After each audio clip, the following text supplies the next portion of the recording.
മൂലം, പൂരാടം, ഉത്രാടം എന്നീ നക്ഷത്രക്കാരെ സംബന്ധിച്ചാണ്. വിമർശനങ്ങളെയും പരിഹാസങ്ങളെയും അതിജീവിച്ച് വിജയശ്രീലാളിതരാകാൻ പോകുന്ന വാരമാണിത്.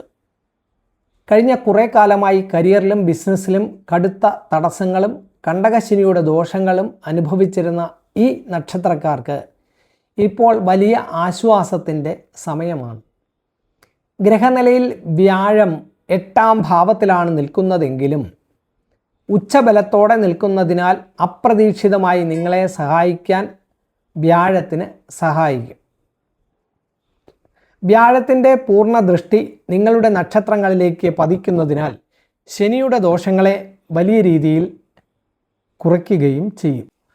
കർമ്മരംഗത്തെ കടുത്ത തടസ്സങ്ങൾ മാറി സാമ്പത്തിക നേട്ടവും പ്രവർത്തന വിജയവും മനസ്സിന് വലിയ ശക്തിയും ഉണ്ടാകും.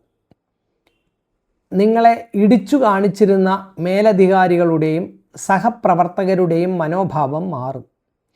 ബിസിനസ്സിലും കരിയറിലും വിമർശനങ്ങളെ അതിജീവിച്ച് പരിഹാസങ്ങളെ എതിർത്ത് വലിയ വിജയം കൈവരിക്കാൻ സാധിക്കും.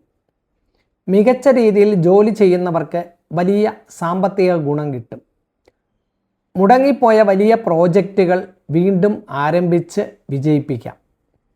വാഹനവുമായി ബന്ധപ്പെട്ട് ചില വലിയ വിഷമങ്ങൾ ഉണ്ടാകാൻ സാധ്യതയുണ്ട്. കരിയറിലെ കടുത്ത തിരക്ക് കാരണം ദാമ്പത്യ ജീവിതം വേണ്ടത്ര ശ്രദ്ധിക്കാൻ സാധിക്കാതെ വരികയോ കുടുംബത്തിൽ ചെറിയ തർക്കങ്ങൾ ഉണ്ടാകുകയോ ചെയ്യാം. ശനിദോഷ പരിഹാരത്തിനായി ശനിയാഴ്ചകളിൽ വ്രതശുദ്ധിയോടെ ശാസ്താക്ഷേത്രത്തിലോ അയ്യപ്പസ്വാമി ക്ഷേത്രത്തിലോ നവഗ്രഹങ്ങളിൽ ശനീശ്വരനോ നീരാഞ്ജനം കഴിപ്പിക്കുക. കടുംപായസം കഴിപ്പിക്കുന്നതും കറുപ്പോ നീലയോ വസ്ത്രം സമർപ്പിക്കുന്നതും ദോഷശമനത്തിന് ഉത്തമമാണ്.